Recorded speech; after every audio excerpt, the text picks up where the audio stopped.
I'm going to talk about home visiting practices for infants and toddlers with disabilities and their families. Home visits have been done with young children for many years, and you would think that we would have mastered the practice by now, but as it turns out, I think the history of home visiting actually might explain what some of the erroneous practices are that we now sometimes see. And I'll start off by making quite a controversial statement and then back up to explain why it's controversial. And that is that home visitors should not go into homes and work directly with children. Now that violates exactly what many home visitors think they should be doing. So what happened in the history of home visiting is that many early intervention programs began as center-based or clinic-based programs for providing early intervention. When Public Law 99-457 was passed to secure services for infants and toddlers with disabilities and their families, there was language in there about providing early intervention in natural environments. People pretty much ignored it until the first reauthorization of that law. And then the feds were stronger in their statements about the importance of providing early intervention in natural environments. So what some people did was they took the practices that they had been employing in clinics and in specialized classrooms and simply changed the location and did it in the home.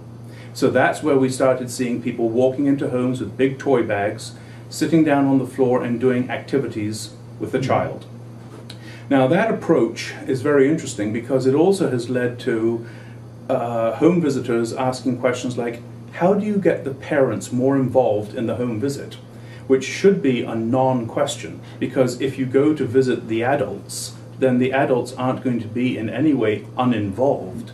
The reason people have had to ask this question is because the parents saw these home visitors come into the home, sit down on the floor and start working with the child, so the parents, not surprisingly, thought, well, I could go do my laundry now, maybe I can watch, whatever. They didn't really think that the visitor came to see them, the visitor came to see the child, and the visitors were, of course, reinforcing that notion.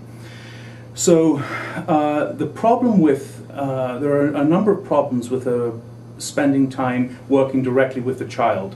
One is that the learning that a child does, an infant or a toddler does, happens throughout the week, every day.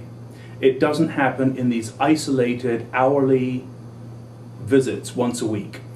And so if that's true, then how should the home visitor be spending his or her time in that 1 hour that they have with the family?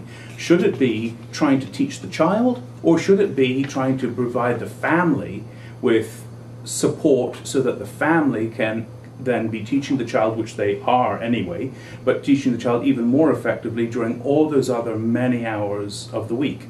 Clearly the answer is it should be the latter. So the home visitor should be coming in to visit the parents, and the child is there for a number of good reasons, such as perhaps demonstrating things with the child, or maybe trying some things out with the child and then letting the parents figure out how to do it also. A second problem with the home visitor coming in and working directly with the child, and traditionally they would do it with toys. Various materials would get dragged out of these big toy bags. And so the context was adult, which would be the home visitor, child, and toy. And this triad of adult, child, and toy was consumed usually 80% of a home visit. Well, what percentage of the time in a family's life is there an adult and a child and a toy playing? It's tiny. Most people guess it's like 5 to 10%. So most of family life is not about that kind of play. It's about bath time and feeding and hanging out, going for walks, meals, if I haven't already said that. You know, it's about a lot of other things in addition to this small amount of time that's playing with a toy. So really that traditional dimension of home visiting was really way off base with respect to how families actually spend their time.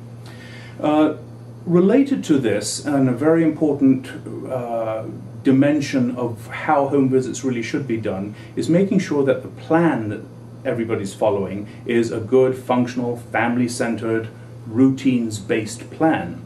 And traditionally in early intervention, according to the research, the average number of goals or outcomes on an IFSP, an individualized family service plan, is between 2 and 3 outcomes. That's nothing. And when we do a routines-based interview, we see that families come up with 6 to 12 outcomes. Mm-hmm. So if you go in to do a home visit with a big, meaty plan of things that are really meaningful to the family, clearly the visit is going to be around those family and child issues, rather than just a narrow plan that's just around walking and talking or playing with toys or whatever the narrow ones were. So the framework that we're interested in teaching people is to use a support-based home visit. And there are 3 kinds of support: emotional support, material support, and informational support.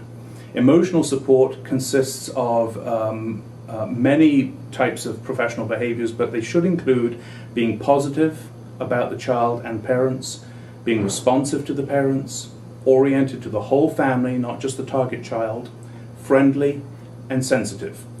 And that combination of behaviors should pervade all home visits with all families. Material support is ensuring that families have access to the basic necessities of life: housing, clothing, food, etc. As we know, the basic needs have to be met before families can do more self-actualized kinds of things.